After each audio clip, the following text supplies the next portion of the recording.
Josué, él hace esta reflexión y se me quedó en mi mente desde que la leí hace muchísimos años. Nada de Dios muere cuando muere un gran hombre de Dios. Los hombres pasamos, morimos, quedamos en el olvido, pero Dios sigue siendo el mismo. Y la obra de Él continúa, ¿verdad? En este mundo, cuando muere un gran líder político, un gran líder religioso, se hacen esas grandes honras fúnebres, ¿verdad? En la antigüedad se hacían esos mausoleos, ¿verdad? Que algunos eran inclusive maravillas del mundo antiguo. La gente hace ceremonias, ponen a los ejércitos a disparar 21 cañonazos, se hace un funeral de estado con mucho protocolo, con mucha pompa, con muchas cosas. Pero es curioso que cuando un gran hombre de Dios muere, normalmente su muerte pasa casi inadvertida. Probablemente para él y para los suyos, para la gente que en algún momento tuvo contacto con él, algunos inclusive que fueron sus discípulos, que fueron sus maestros, sus alumnos, inclusive ya ni se acuerdan ni les interesa. Pero algunos lo tienen en memoria y vienen, pero casi que sí sucede. El pasaje de hoy está en el libro de Marcos y nos enseña sobre la muerte de Juan el Bautista. Y se llama el mensaje la muerte del más grande, porque recuerdan que dijo Jesús acerca de Juan el Bautista. ¿Alguien lo recuerda? Jesús dijo que, ¿cierto? Dijo que de entre los hijos de mujer no se ha levantado uno mayor que ¿quién? Que Juan el Bautista. Entonces, hasta la venida de Jesús, Jesús dice, mire, yo no he visto a nadie, no conozco a nadie mayor que este hombre Juan el Bautista. Y la muerte de Juan el Bautista es una muerte triste, es una muerte de un mártir, es una muerte de alguien que pagó su vida viviendo para el reino. Sin embargo, también es una historia de fe y de esperanza para nosotros. Los invito a leer Marcos capítulo 6. Vamos a ir a Marcos capítulo 6, empezando en el versículo 14. Les recuerdo, para los que tal vez no lo tienen presente, estamos estudiando el libro de Marcos versículo por versículo. Así que cada vez que estamos acá, tratamos de explicar expositivamente lo que dice el libro de Marcos, el evangelio más pequeño. Un evangelio que habla acerca del rey que vino y se hizo siervo para morir por nosotros. Ese es el evangelio de Marcos. Y dice acá Marcos capítulo 6, versículo 14. Es la historia de Jesús, pero sin embargo dice, oyó el rey Herodes la fama de Jesús, porque su nombre se había hecho notorio, y dijo, Juan el Bautista ha resucitado de los muertos, y por eso actúan en él estos poderes. Otros decían, es Elías, y otros decían, es un profeta o alguno de los profetas. Al oír esto, Herodes dijo, este es Juan, el que yo decapité, que ha resucitado de los muertos. Vamos a orar. Padre, nos aprestamos a abrir tu palabra. Tu palabra es la que tiene poder y autoridad, y sobre todo tú eres el que tiene poder y autoridad. Así que pedimos que tú seas el que tome control de este tiempo de enseñanza, que tu palabra sea expuesta con libertad. Y Señor, que tu palabra también nos edifique, nos desafíe, nos enseñe y nos haga corregir nuestros caminos también, Padre. Usted lo haga así, en el nombre de Jesús. Amén. Entonces Juan nos está contando la historia de Jesús el Rey que se hizo siervo por nosotros. Y en el contexto de la historia de Jesús, él hace un paréntesis para contarnos cómo fue la muerte de Juan el Bautista. Y este texto que está acá lo podemos dividir en 3 capítulos, 3 escenas, 3 actos, como usted quiera decirlo, 3 segmentos que se desprenden de un modo natural del texto, según yo lo veo, ¿verdad? Y el primero de ellos habla de la fama de Jesús. Empieza el pasaje diciendo, oyó el rey Herodes la fama de Jesús porque su nombre se había hecho como notorio. Hace un mes estábamos en este mismo pasaje, capítulo 6, y si lo tiene ahí cerca, en el versículo 7, dice el título, misión de los 12 discípulos. Después llamó a los 12 y comenzó a enviarlos de 2 en 2 y le dio autoridad sobre los espíritus inmundos y les mandó que no llevasen nada para el camino, sino solamente bordón, ni alforja, ni pan, ni dinero en el camino, etc.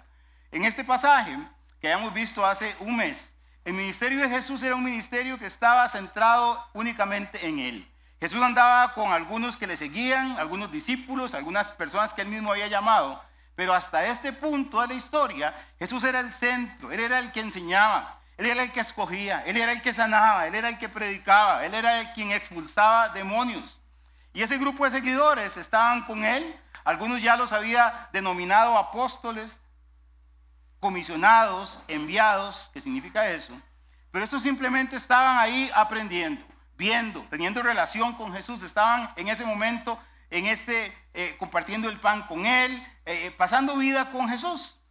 Y ya Jesús era famoso, como hemos dicho muchas veces, en la región de Galilea. Y hemos dicho que Galilea quedaba al norte de Israel, era el lugar, por así decirlo, más de campo, era el lugar donde los religiosos del sur no querían tener relación con los, ¿qué diría yo? Con aquellas personas rudas del norte, pero sin embargo Jesús, el 90% de su ministerio lo hizo por allá, por el norte, como para darle una bofetada a todos los líderes religiosos diciendo, no, ustedes se creen que son lo mejor, pero no, es allá, ¿verdad? Yo voy a ir a predicar allá. Y entonces Jesús estaba enseñando en Galilea y el ministerio se ha concentrado en ese lugar. Pero como vimos en esos versículos, hay un punto de inflexión, un punto de cambio, un punto donde las cosas cambian radicalmente en el ministerio de Jesús. Porque Él escoge a 12 y los envía para que vayan de 2 en 2 a predicar a los lugares remotos, a los lugares cercanos más bien. Era una misión exploratoria, como dijimos, un viaje misionero de corto tiempo, de corto alcance, palabras que hemos venido usando por acá, para que ellos vayan a predicar a las zonas aledañas. Era un curso intensivo de capacitación, era, como dicen ahora, un training, ¿verdad? Un día estaba hablando con algunas personas por ahí que ahora no sé si dónde aprendió uno el español, ¿verdad? Pero habla de negocios y todo es en inglés, ¿verdad? Y están en un training entonces ellos, ¿verdad? Para meterme yo en ese bus también. ¿Y cuál era el mensaje que Jesús les mandó a predicar? ¿Cuáles eran las palabras que estos apóstoles habían ido a predicar? Dice la Biblia en el versículo 12, capítulo 6, versículo 12 de Marcos. Y saliendo, predicaban que los hombres, ¿qué? Se arrepintiesen. Y echaban fuera demonios y ungían con aceite a muchos enfermos y los sanaban. Hacían señales de apóstol. Pero esta gente lo que predicaban era el evangelio, el arrepentimiento. Y hemos dicho, y usted conoce, que arrepentimiento es una palabra profunda. La palabra metanoia, que significa un cambio de mente, pero sobre todo un cambio de mente para cambiar de dirección, para poder dejar una vida y empezar otra. Ni Juan el Bautista, ni Jesús, ni sus discípulos, a lo largo de la historia, enseñaron un evangelio light. Un evangelio de solo regalarte el tiquete para que lo te metas en la bolsa de la camisa o el pantalón y que no hagas absolutamente nada más. Sino que su mensaje siempre fue un mensaje frontal. El mensaje de ellos, arrepiéntase, arrepentidos y convertidos. Son dos palabras, arrepiéntase y conviértase. Arrepiéntase, arrepentirse implica que usted está haciendo algo mal. Arrepentirse es porque usted entiende que lo que está haciendo no es correcto y la Biblia le pone un nombre y se llama pecado. Arrepentirse significa que eso que usted hizo inadecuado, eso que llamamos pecado, tiene consecuencias personales, presentes y futuras. Sobre todo futuras, porque la vida puede perderse ¿qué diría yo? En una desconexión total con el Señor. La gente habla mucho del infierno. Y sí, por supuesto que sí, al final de cuentas esa es la consecuencia. Pero la mayor desgracia es perderse la presencia de Dios en la vida de uno, ¿verdad? Y arrepentirse significa eso. Arrepentirse significa que usted debe entender la necesidad de dejar la vida, de dejar los pensamientos que tiene, dejar el extravío que tiene. Arrepentirse significa ir a la cruz a buscar el perdón del Señor que solamente Él puede dar. Y arrepentirse significa también convertirse en segundo instancia, viviendo una vida nueva en Cristo, dejando atrás el pecado. Si alguno está en Cristo, nueva criatura es. Las cosas viejas pasaron, aquí todas son hechas nuevas. Para eso nos llamó el Señor. Hoy nos encontramos iglesias llenas de miembros, muy bonitas, ¿verdad? Muy bien decoradas, grandes, espaciosas, con mejor aire acondicionado que esta, ¿verdad? Muy emocionante el culto, el espectáculo, etc. Pero saben, en muchos lugares las palabras pecado y las palabras arrepentimiento están en desuso. Son palabras en vías de extinción. Son palabras que suenan feo a la gente de esta generación. Son palabras que asustan a la gente. Son palabras que ofenden mi dignidad como persona. ¿Cómo que yo pecador? ¿Yo? ¿Cómo? No, yo soy una criatura de Dios, probablemente de las más excelsas, ¿verdad? Yo soy una de las criaturas del Señor. Y la gente le dice, el humanismo le dice, mira, es que en el interior tuyo tú tienes todo lo que necesitas para ser exitoso en esta vida. ¿Ha oído usted esa historia? El mundo te dice, tú eres bueno, tú tienes todo el potencial dentro de ti mismo para ser la mejor versión de ti mismo. Y la Biblia dice que eres un pecador. La Biblia dice que necesitas arrepentirte. El mundo te dice que creas en ti mismo para superar los problemas de la vida. Y la Biblia nos enseña que confiemos en el Señor y pongamos en Él nuestra esperanza. ¿Dónde concuerdan esas dos filosofías? No sé. Así que estos dos se fueron de gira, no de excursión, sino de gira de capacitación, a ese viaje exploratorio de misiones. Y no sé si usted capta, liga las dos pasajes que vimos, el que les acabo de leer, que prediqué hace un mes, y ahora, la fama de Jesús se ha incrementado exponencialmente. Se ha incrementado exponencialmente porque ahora no solamente Él predica, hay 6 parejas predicando por toda la región. Tan es así que la fama de Jesús está llegando a los oídos del gobernador de la región que se llama Herodes. Herodes no pudo dejar de escuchar todo lo que el mundo comentaba en su reino acerca de Jesús. Yo reflexionaba que algo bueno pasa. Escuche esto. Cuando los hijos de Dios salen a trabajar para el reino y cuando lo que crece es la fama de Jesús. No la fama de una iglesia, no el nombre de un pastor, no el nombre de una denominación, sino que la gente trabajando para extender el reino, para que el nombre del Señor sea glorificado. Y algo malo y muy malo pasa cuando la gente hace las cosas y el que es exaltado es su nombre personal. Vamos a ir a la iglesia de Juan Carlos. Vamos a poner una iglesia en aquel lugar. Miren, las iglesias chocan unas con otras, una encima de otra, pero ahí no hay una iglesia con la doctrina pura, perfecta de nosotros los bautistas de Hueso Colorado. Así que vamos a ir a meter una iglesia ahí, a hacernos un campito. Nosotros somos la tapa del perol en doctrina. Bienvenidos al Ministerio Internacional del Apóstol Fran Arroyo. Nuestra misión es: existimos para extender el reino de Dios. Qué lindo, ¿verdad? Hermanos, está claro que esos dos estaban en otra sintonía. Esos dos estaban trabajando para extender el reino de Dios, para que la fama de Jesús llegara a todos los rincones de Israel, incluyendo la casa de Herodes. Ojo aquí. La fama de Jesús no significa, vamos a ver, algo pasó por acá. Algo me brinqué. Ok. Bueno. La fama de Jesús no necesariamente lleva a la gente a reconocerle como Señor. Unos decían que Él era Elías, unos decían que Él era un profeta, unos decían que era alguno de los profetas que había resucitado. Y Herodes no puede quitarse de su mente que ese que está ahí, por lo que dicen de él, es Juan el Bautista, porque él lo había decapitado, ¿verdad? Y el punto es, hermanos, que hay una gran diferencia en creer en Jesús como un hombre famoso, como un líder religioso, como un gran maestro moral, a creer en Él como Señor y Salvador. La gente andaba detrás de Jesús por sus milagros. La fama de Jesús crecía, pero ¿cuántos eran convertidos? Bueno, eso lo vamos a ver, si Dios lo permite, en una semana, cuando veamos la alimentación de los 5,000. Pero es importante acá explicar, recordar lo que hemos dicho acerca de ese personaje Herodes. Porque parece que toda la historia de Jesús está relacionada bajo la influencia de este infame personaje Herodes, ¿verdad? El centro de esta historia es un personaje llamado Herodes Antipas. Y ahorita vamos a hablar acerca de Herodes Antipas. ¿Le gustan a usted, hermano, hermana, los chismes de familia? Una sincera por aquí. ¿Alguien más que le gusten?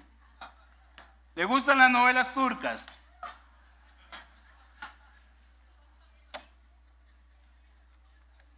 Pues creo que la historia de hoy es mejor que esas, ¿verdad?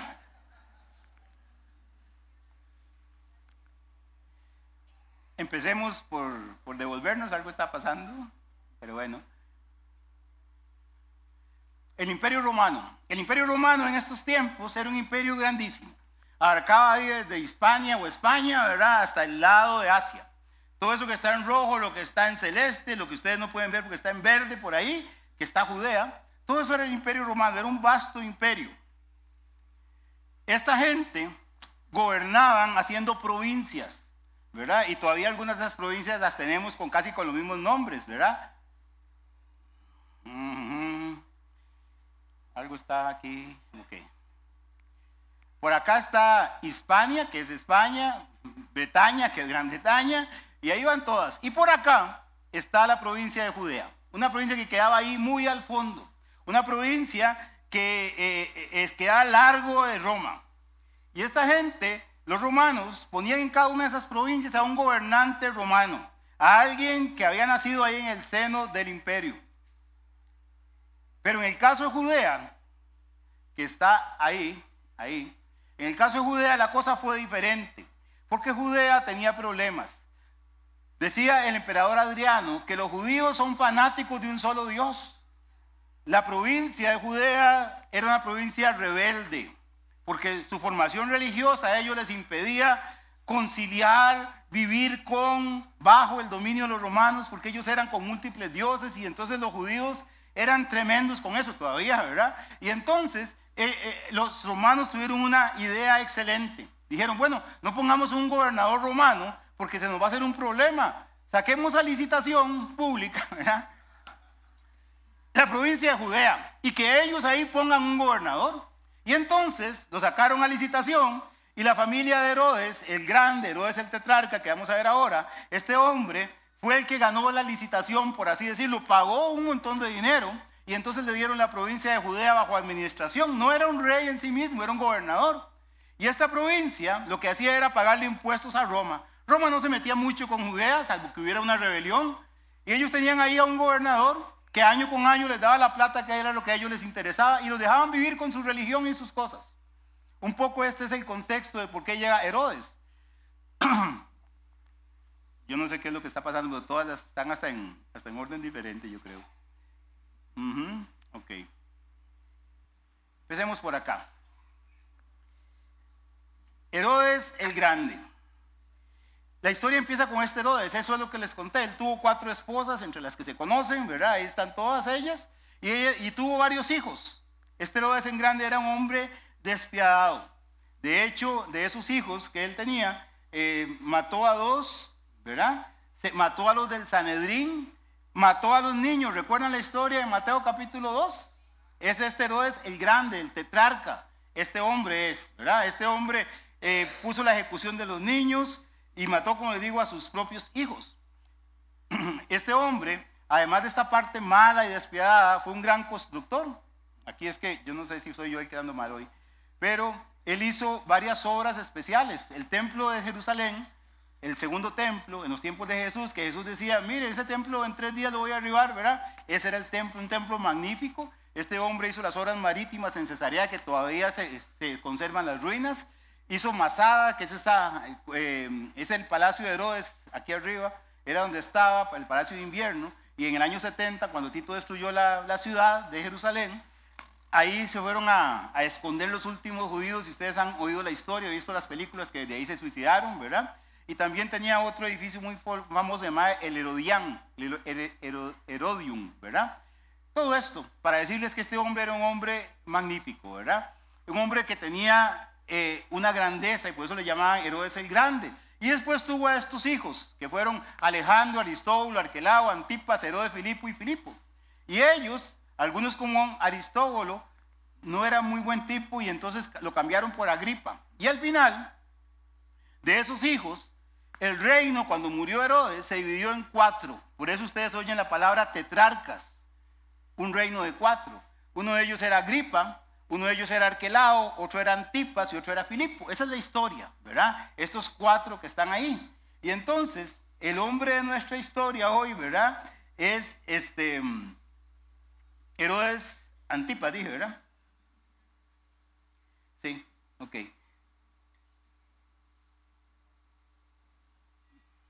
Entonces, después de este pequeño recuento de la historia, ya sabemos que el Herodes que estamos hablando acá es Herodes Antipas, no el Herodes de hacía 30 años cuando Jesús había nacido. Ya sabemos que es este Herodes. Marcos lo llama rey. Ustedes vieron ahí que dice, oyendo el rey Herodes, y no era un rey. Ni tan siquiera era el gobernador de Judea, era un gobernador de una tetrarquía, de un reino de 4, de un distrito, por así decirlo. Era un rey chiquitico. Y entonces yo estaba pensando, digo, aquí Marcos está queriéndonos decir algo, porque este hombre, ese rey chiquitico, está oyendo acerca del rey grande, que está por ahí, que es Jesús, ¿verdad? Y entonces hay toda una conmoción en su vida, porque en segundo lugar, este hombre Herodes tiene un peso de conciencia. Cuando él oye todo esto, que andan haciendo milagros, que hay un gran hombre, un profeta por ahí, que todo el mundo se pregunta quién es, él dice, este es Juan, a quien yo decapité, que ha resucitado de los muertos.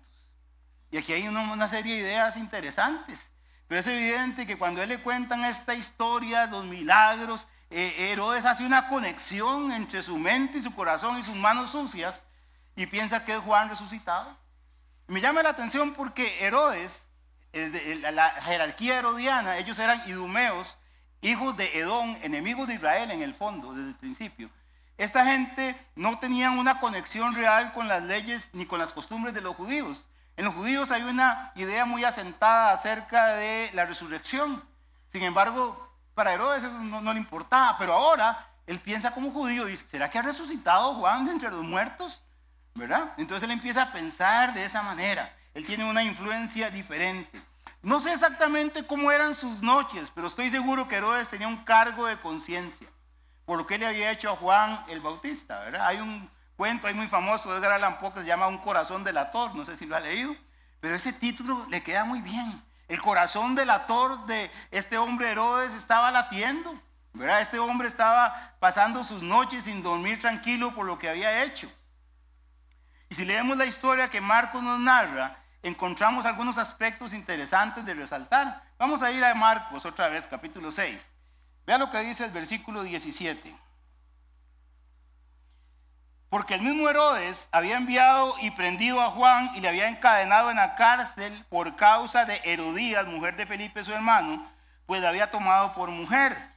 Porque Juan decía a Herodes, no te es lícito tener la mujer de tu hermano. Pero Herodías le acechaba y deseaba matarle y no podía. Versículo 20, véalo con detenimiento. Porque Herodes, ¿qué dice? Temía a Juan, sabiendo que eran varón justo y santo, y le guardaba a salvo, y oyéndole se quedaba muy perplejo, pero le escuchaba de buena gana. Hermanos, Herodes temía a Juan. Él decía que sabía que era un varón justo y santo. Herodes, cuando vio que lo estaban acechando, lo metió en una cárcel, no para castigarlo, sino para protegerlo de su mujer Herodías. Dice la Biblia que Herodes se quedaba muy perplejo con las palabras y la vida de Juan el Bautista y que le escuchaba de buena gana. Claramente Herodes tenía temor y aprecio por Juan el Bautista. Juan el Bautista no era un símbolo de elegancia. Juan el Bautista no era un compañero de banquete ni un compañero para ir a jugar golf. Juan el Bautista era un hombre que le decía lo que estaba haciendo mal. Se lo decía en la cara. Pero aún así, en su vida llena de lujos, de vanidad y de placeres, Herodes tenía una justa admiración por él, por su buen testimonio. Dice que se quedaba perplejo. Y por supuesto que el diccionario nos dice que es perplejo. Bueno, si lo dicen de ahí, voy a leerlo acá porque ya mi vista no es tan buena. Dice que perplejo significa desconcertado, estupefacto, atónito, confuso, asombrado, indeciso, irresoluto, vacilante, titubeante, patidifuso, boquiabierto, absorto. Este hombre, cada vez que Herodes lo confrontaba, este hombre reaccionaba. Imagínese usted que usted vaya donde el rey a decirle que está haciendo cosas equivocadas y malas. Que usted vaya donde el presidente le diga que lo que está haciendo está mal. Y que se quede perplejo, que se quede estupefacto, atónito, confuso, que se quede asombrado, que se quede dubitativo. O sea, las palabras de Juan lo golpeaban. Cada vez que Juan hablaba, a este hombre le afectaba su mente y su corazón. Juan estaba predicando en el desierto y las palabras de Juan eran arrepentidos y convertidos. Y decía, generación de víboras, ¿quién os enseñó a huir de la vida venidera? Él predicaba contra el pecado y cuando se predica contra el pecado eso molesta a la gente. Y su mensaje era un mensaje de arrepentimiento. ¿Y por qué mataron a Juan el Bautista? ¿Por qué matan a los cristianos hoy? lo mataron por señalar el pecado, lo mataron por vivir para el reino. Juan estaba ahí predicando en la calle: miren, nuestro gobernador Herodes no tiene derecho a tener a Herodías por su mujer. Y le cuentan a Herodes y lo mandan a llamar y le dicen: ¿qué es lo que usted está diciendo, Juan el Bautista, acerca de mí? Dice: no, era otro Herodes que yo decía. No, él dijo lo que tenía que decir, ¿verdad? Juan el Bautista. Veamos la segunda parte del chisme de familia, ¿verdad? Herodes el Grande tuvo 3 esposas. Aquí por acá tenemos a Herodes Felipe, que se casó con su sobrina prima Herodías.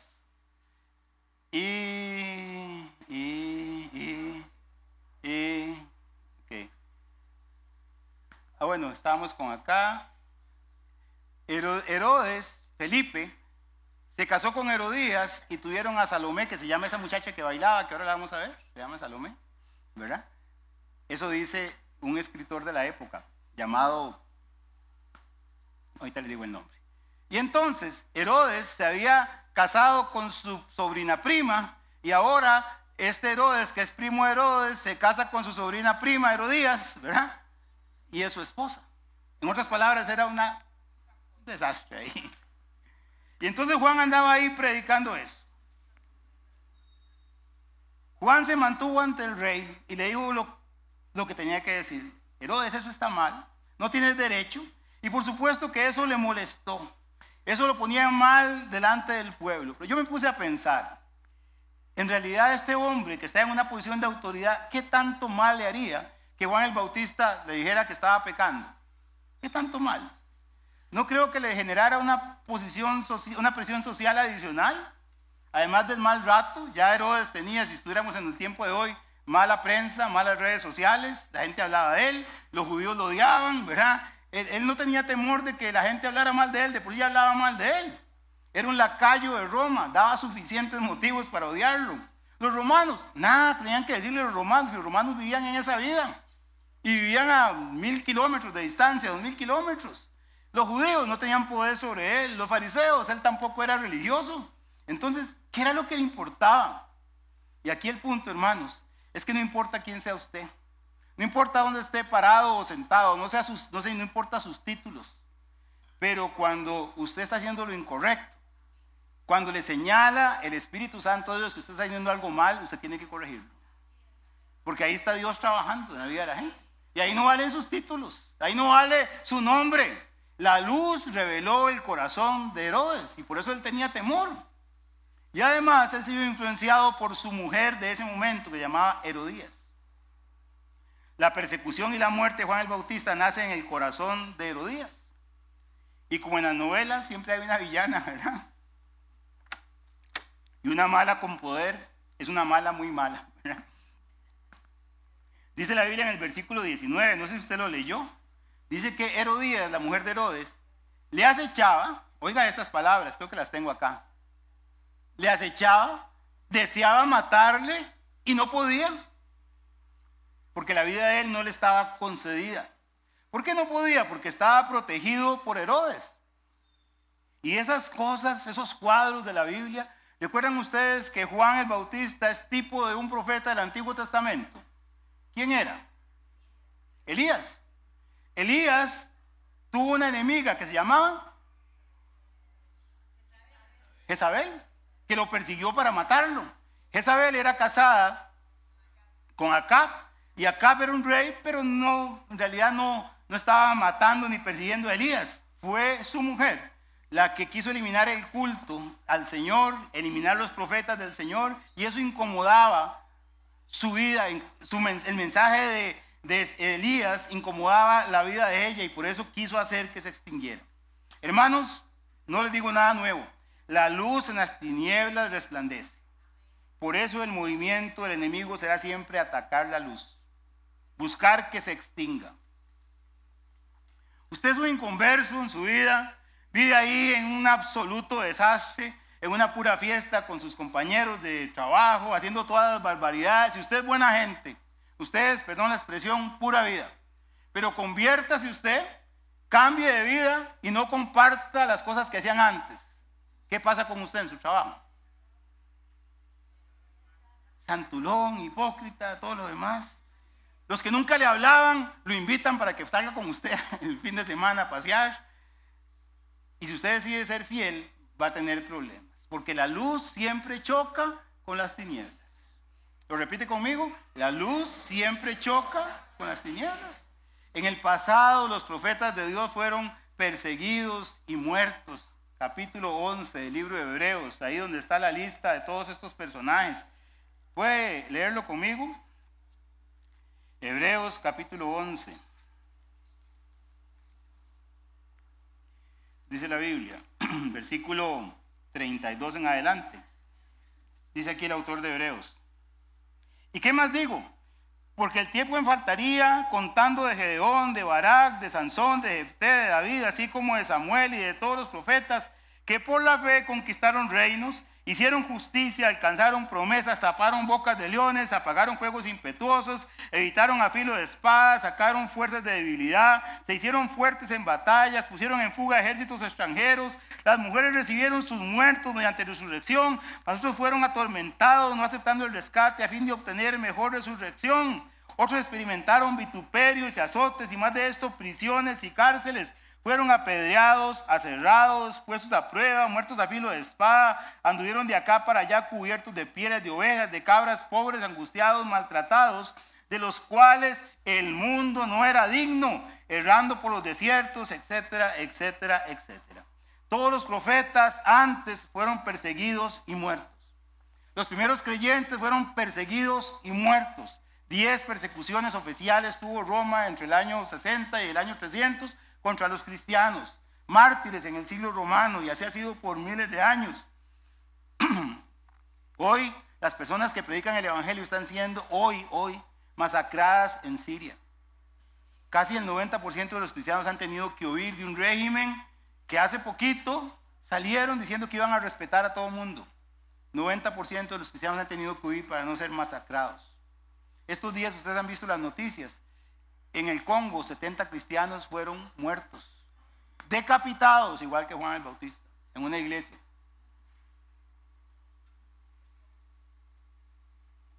Tenemos un video.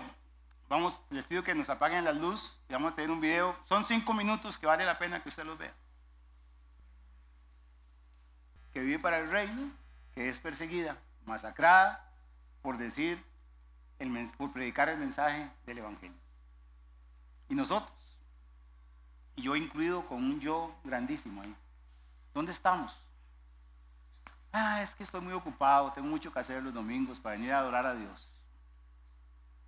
Estoy muy cansado, y era toda la lavada que me pegué ayer.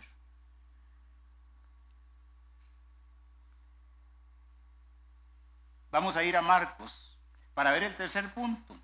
Y vamos a ver el carácter débil de este hombre Herodes. Era un hombre poderoso, pero débil de carácter.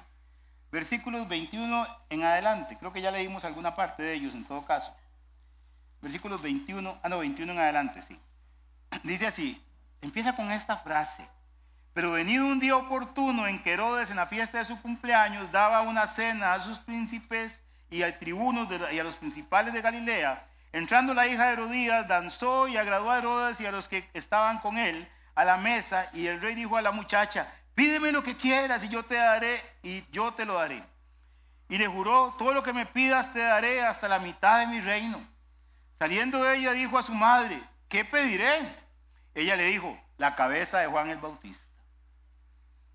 Entonces ella entró prontamente al rey y pidió diciendo, quiero que ahora mismo me des en un plato la cabeza de Juan el Bautista.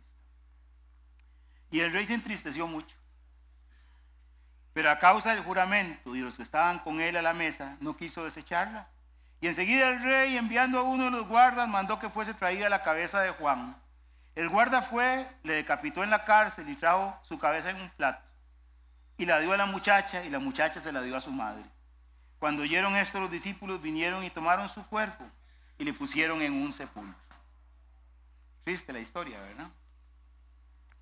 Ya vimos cómo Herodías, al ver el pecado señalado, el comportamiento inapropiado, en lugar de arrepentirse, entonces acechaba a Juan el Bautista.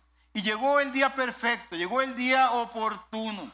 Era la fiesta de cumpleaños, eran fiestas de muchos días, y donde el alcohol, la prostitución, las orgías, todos los excesos posibles se daban. Ahí estaban todas las autoridades de la época, del lugar, toda la gente con la que este señor se relacionaba. Y entonces tenía que quedar bien. Y entonces trajeron a bailar a la hija de Herodías delante de todos aquellos ojos lujuriosos, ¿verdad? Hermanos, no era un baile folclórico, no era el punto guanacasteco lo que estaba bailando, ni caballito, ni collano, ni nada de eso. La expresión que ella danzó y agradó a Herodes y a los que estaban con él a la mesa es una expresión que literalmente tiene un carácter sexual. Hombres alcoholizados, borrachos, sentados a la mesa de Herodes. No era que, ay, qué linda la muchacha, qué bonito vestido que tiene la muchacha, ¿verdad? Qué ágil, ¿verdad? No decían eso. Era una danza hecha para afectar, atraer, tentar, excitar sus sentidos. Entonces Herodes, en esa horda de lujuria, ¿verdad?, queriendo impresionar a la audiencia, le hace una promesa exagerada. Él era un tetrarca, él no podía regalarle el reino. Pero usted sabe que los borrachos siempre dicen cosas que no cumplen, ¿verdad? Hasta la mitad del reino te daré si me lo pides. Y entonces Herodías vio la ocasión perfecta, y cuando llegó esta muchacha, Flavio Josefo es el historiador que dice que llamaba a Salomé. Cuando Salomé le dijo, mamita, ¿qué pedimos? ¿Verdad? Tráigame la cabeza de Herodes. Dice la Biblia que este hombre Herodes se entristeció mucho, pero pudo más su orgullo, su vanidad, el qué dirán, porque simplemente puede haber dicho, no, es que está encarcelado, no, eso no, cualquier otra cosa te daré. Pero él estaba rodeado de gente con la que quería quedar bien, mostrar su hombría, su poder, y no pudo mantenerse firme y hacer lo correcto. Es una idea, es una escena macabra, no sé si usted la puede visualizar. ¿Verdad? Herodías ahí contenta con su triunfo, ya no le va a hablar más ninguna voz que le diga que está haciendo mal. Evidentemente la voz del Señor y la conciencia le iban a atormentar toda la vida, ¿verdad? Y no deseo ni imaginar el día del juicio de esta señora, ¿verdad? Pero ese fue el fin trágico de la historia de Juan. Trágico. La vida de Juan terminó en ese momento aquí en la tierra, pero fue recibido arriba. Y digo yo, ¿cómo fue la historia de Juan? Fue una historia aparentemente trágica. Recibido en gloria con el Señor, 9 o 10 de los apóstoles fueron también masacrados, muertos. Los creyentes de todas las edades fueron muertos, y el Señor tenía control de todo eso y dejó que pasara. Y pensando en estas cosas, hermanos, en algo nos parecemos a Herodes. ¿Saben qué nos parecemos? En que todos tenemos un día oportuno, más bien yo diría inoportuno. Un día en que cedemos, un día que nos marca el mal por nuestras malas decisiones. Algunos dicen que es el día del burro, ¿verdad? ¿Ha tenido usted algún día donde la avalancha en su vida empezó? Gracias a Dios por usted, porque yo también lo he tenido. Solo nosotros dos, hermanos, vamos a hacer un club aquí de los carnales no anónimos del Emanuel. Todos tenemos un día inoportuno, un día oportuno para hacer lo malo. El día oportuno para hacer lo malo, el día en que envié un mensaje que no era mi esposa. El día en que codicié y tomé lo que no era mío. El día en que tomé o hice una conducta sexual pecaminosa. El día en que cedí mis principios a los consejos de la Biblia. Etcétera, etcétera, etcétera. Y todos esos días inoportunos tienen un factor común. Y empiezan cuando usted y yo cedemos el control de nuestra vida, de nuestra mente y nuestro corazón a las emociones y a los deseos de la carne. Herodes era un impío, pero el pecado igual actúa en él y actúa en nosotros. Y nosotros como creyentes tenemos una mayor carga. Dice la Biblia que si cada uno es tentado cuando de su propia concupiscencia es como atraído y seducido. Hay alguien bailando ahí para usted. Entonces la concupiscencia, después que ha concebido, da a luz el pecado. Y el pecado, siendo consumado, da a luz la muerte. Así que, hermanos, esa es la historia. Usted y yo podemos tener esa misma historia.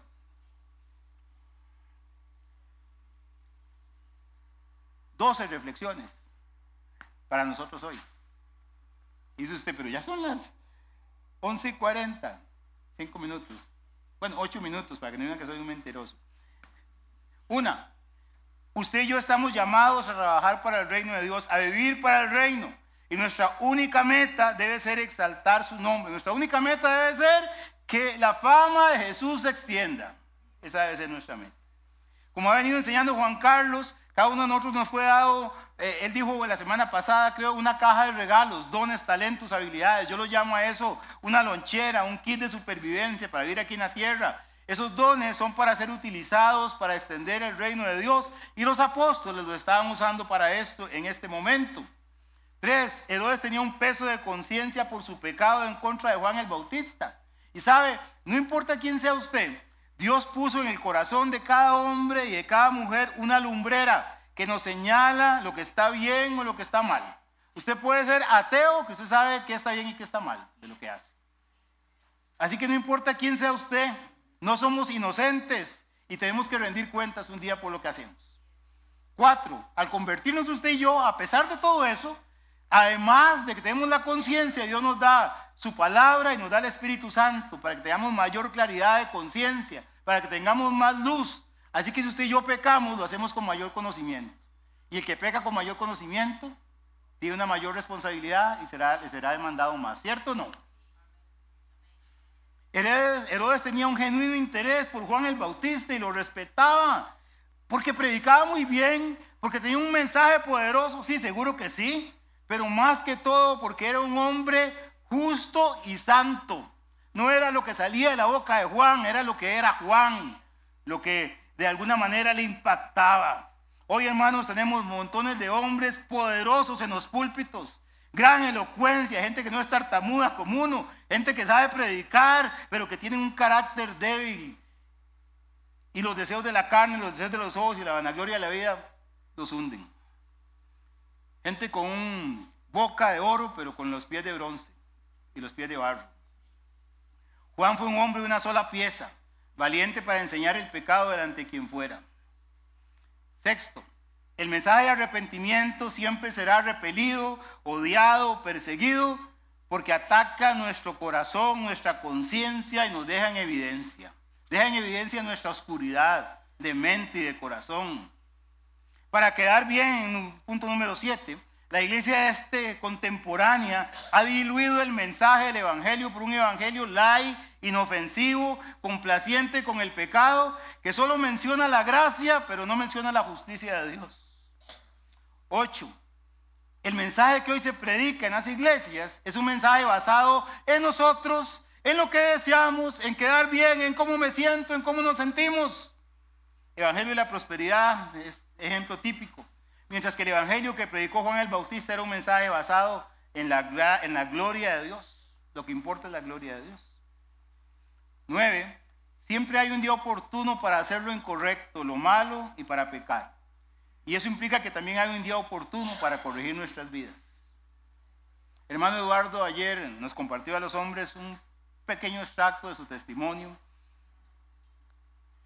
Y qué bueno, como decía Juan ahora, ver la gracia de Dios actuando en la vida de la gente. Cómo Dios puede cambiar a alguien. Hermanos, siempre hay un momento oportuno para hacer lo correcto. Y si usted entiende hoy que usted necesita un Salvador, que necesita arrepentirse, que necesita ponerse a cuentas con Dios, pues hágalo. Hoy, dice la Biblia, es el día de salvación. Hoy usted puede decirle, Señor, entra a mi vida, perdóname, te necesito. Punto 10.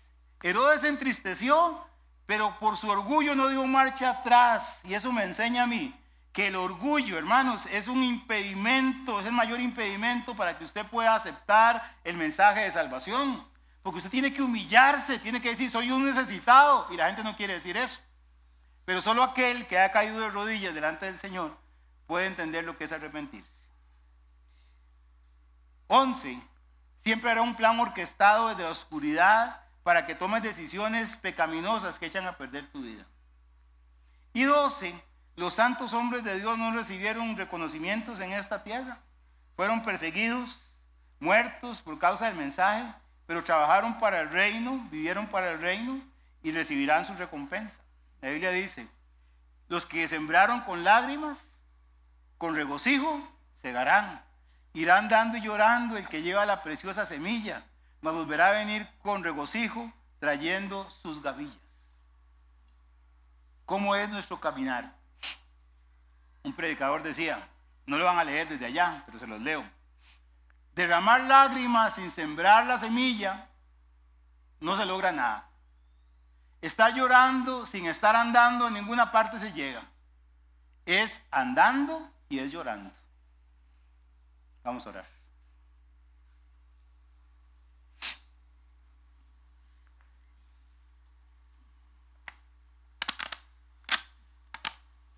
Hermanos, el mensaje de Juan el Bautista no era un mensaje light. Y yo tampoco me quiero quedar en un mensaje light esta mañana. Si usted necesita arrepentirse, si usted necesita decirle al Señor que entre a su vida, que cambie, que lo perdone, si usted necesita ser un hijo de Dios, si usted necesita decirle, Señor, yo necesito arrepentirme de mis malos caminos, hoy es un día de salvación. Hoy el Señor está atento para poder decirle, aquí estoy. Si usted necesita al Señor en su vida, si necesita arrepentirse, si necesita cambiar su vida, levante su mano y vamos a orar juntos, usted y yo. Alguien que quiera orar esta mañana para que el Señor entre a su vida, cambie su corazón, le haga un hijo de Dios. Alguien, alguna persona. Así cuando estamos todos con la cabeza inclinada, los ojos cerrados, ¿hay alguna persona?